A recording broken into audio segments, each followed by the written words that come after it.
नमस्कार। 10th class हमारा chapter चल रहा है राजनीतिक दल, जिसमें पहला क्वेश्चन हमने पढ़ा था राजनीतिक दल के कार्य क्या हैं। तो हमने पढ़ा कि राजनीतिक दल हैं वो चुनाव लड़ते हैं, सरकार बनाते हैं, जनमत का निर्माण करते हैं, विपक्ष की भूमिका निभाते हैं, कानून बनाते हैं।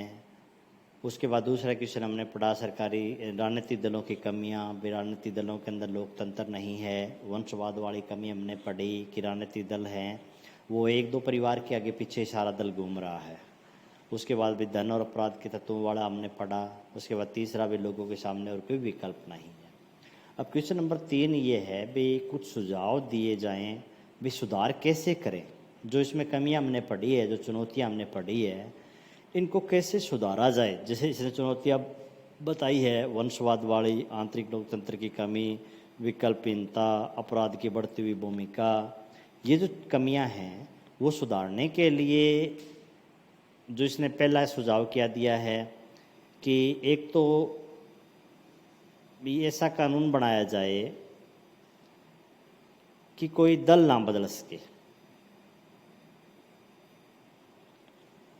तो हालांकि ये तो कानून बन चुका है, संविधान में ये कानून बन चुका है कि भी कोई भी एमपी है, एमएलए है, वो चुनाव जीतने के बाद अपनी पार्टी चेंज नहीं कर सकता। कई बार पहले होता था कि पैसे के लालच में या मंत्री पद के लालच में एमपी एमएलए अपनी पार्टी चेंज कर लेते थे, लेकिन अब ऐसा नहीं कर सकते। अगर वो अब ऐसा करते हैं तो उनको अपनी सीट से याद होना पड़ेगा, यानी कि बाद में दल बदलने के बाद में वो एमपी एमएलए नहीं रहेंगे, वो एक सामान्य नागरिक ही बन जाएंगे। तो अब एक तो ये तो इसका तो कानून बन चुका है। दूसरी बात आई चुनाव में धन और अपराधियों की। तो इसके बारे में भी चुनाव आयोग ने एक निर्णय लिया है कि प्रत्येक व्यक्ति जो चुनाव लड़ेगा वो पहले जो नामांकन करेगा तो अपनी संपत्ति के बारे में, अपने ऊपर चल रहे आपराधिक मामलों के बारे में एक शपथ पत्र देगा भी मेरे ऊपर कोई आपराधिक मामला है या नहीं। तो इससे क्या होगा, कोई अपराधी होगा तो वो चुनाव लड़ ही नहीं पाएगा, क्योंकि अगर वो चुनाव लड़ेगा तो उसको शपथ पत्र में लिखना पड़ेगा कि मैं अपराधी हूँ, तो अपराधी चुनाव लड़ ही नहीं सकता।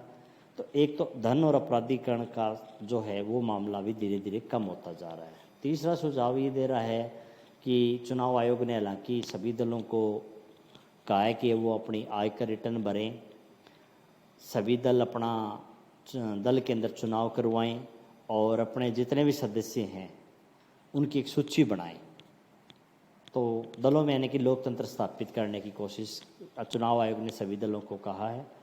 इसके अलावा जो सुझाव हैं कि सभी राजनीतिक दलों को के लिए कानून बनाया जाए, सभी राजनीतिक दलों को अपना रजिस्टर तैयार करना चाहिए, उसके अंदर जितने उसके सदस्य हैं उनके नाम होने चाहिए, और पार्टी में जो ऊंचे पद होते हैं, अध्यक्ष का पद है, और उनके लिए हमेशा चुनाव होने चाहिए ताकि राजनीतिक दलों के अंदर लोकतंत्र स्थापित किया जा सके।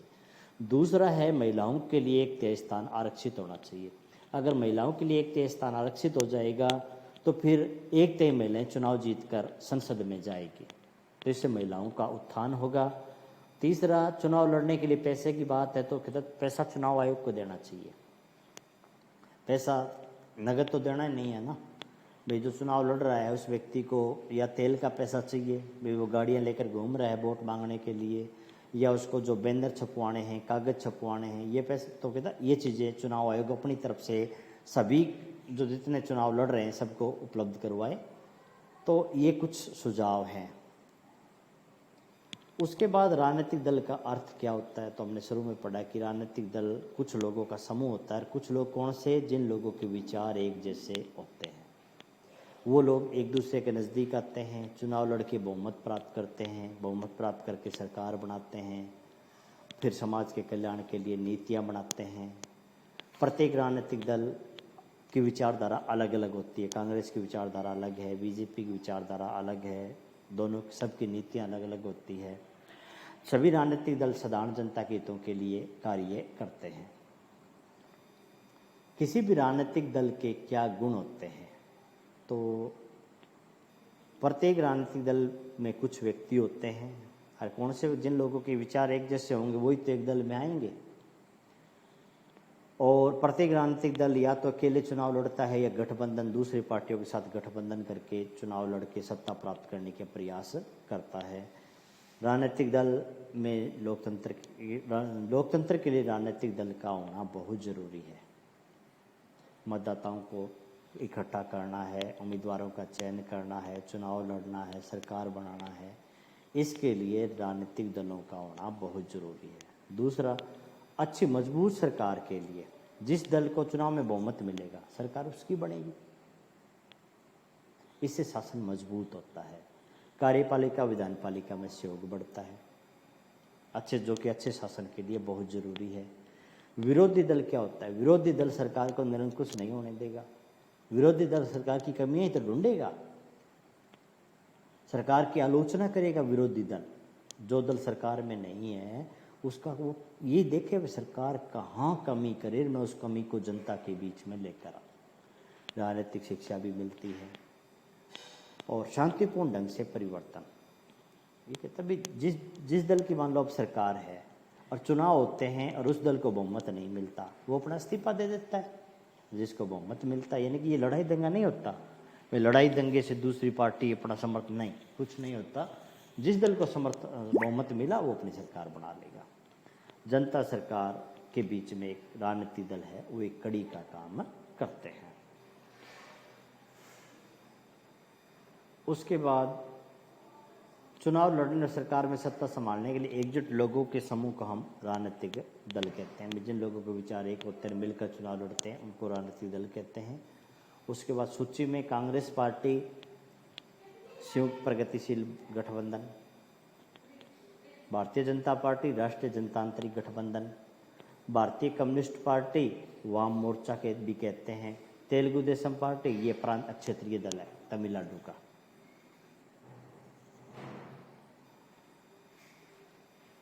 इनमें से कौन बहुजन समाज पार्टी का संस्थापक है? बहुजन समाज पार्टी का काशीराम। जनता पार्टी का मुख्य प्रेरक सिद्धांत क्या है? सांस्कृतिक राष्ट्रवाद। पार्टियों के बारे में निम्नलिखित कथनों पर गौर करें। राजनीतिक दलों पर लोगों का ज़्यादा भरोसा नहीं है।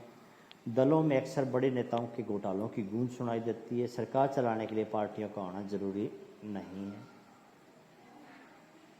इन कथनों में से कौन सही है?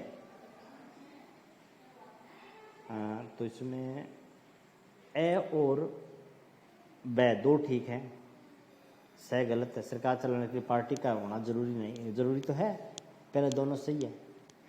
राजनीतिक दलों पर लोग कम भरोसा करते हैं और दलों में अक्सर जो बड़े बड़े नेता हैं वो घोटालों के अंदर भी फंसते, जैसे लालू प्रसाद यादव है, चारा घोटाले में बैठे अंदर, कोई किसी घोटाले में, बड़े बड़े नेता हैं घोटाले करते हैं तो अंदर बैठेंगे। तो उसके बाद कुछ एमसीक्यू क्वेश्चन हैं, जैसे राजनीतिक दलों का उत्थान किससे संबंधित है? लोकतंत्र में होते राजनीतिक दल, ये सही है। बड़े होते समाजों में सरकार को समर्थन न रोकने की मशीनरी, डी पार्ट ठीक है इसका। एक दल वाली शासन को हम एक दलीय, दो दल वाली को दो दलीय, कई दल वाली को बहुदलीय। इस किस देश में एक दलीय है? चीन में एक दलीय है, कोरिया में एक दलीय है, क्यूबा में एक दलीय है। भारत में किस देश में दो दलीय है? ब्रिटेन में दो दलीय है, ब्रिटेन में दो दलीय है। तो छोटे क्वेश्चन और देख लो। भारतीय राष्ट्रीय कांग्रेस की स्थापना 1885 में हुई थी। 2006 में 6 राष्ट्रीय राजनीतिक दल थे। भारतीय जनता पार्टी 1980 में बनी। असम यूनाइटेड पार्टी सन 2006 में बनी। असम के अंदर क्षेत्रीय दल है ये। नागरिक अधिकार आंदोलन अमेरिका में चला था। राजनीतिक दल का अर्थ कुछ लोगों का समूह जिन लोगों की विचारधारा एक जैसी होती है, वो पास आते हैं, चुनाव लड़ते हैं, सरकार बनाते हैं। कम्युनिस्ट पार्टी की स्थापना 1925 में। जनता पार्टी का चुनाव चिन्ह कमल का फूल। बहुजन समाज पार्टी की स्थापना 1984 में काशीराम ने। बर्लुस्कोनी ये 1983 में फोजा इटालियन के नेता थे, जो कि इटली के प्रधानमंत्री भी रह चुके हैं। ये पार्टी का नाम है। इस पार्टी के ये नेता थे इटली के, और ये प्रधानमंत्री भी रह चुके हैं। तो ये जो 10% है लास्ट वाले छोटे, ये आप लिखोगे, बाकी सारा पढ़ जितना मैंने अभी करवाया अच्छे ढंग से इसको पढ़ोगे, याद करोगे। धन्यवाद।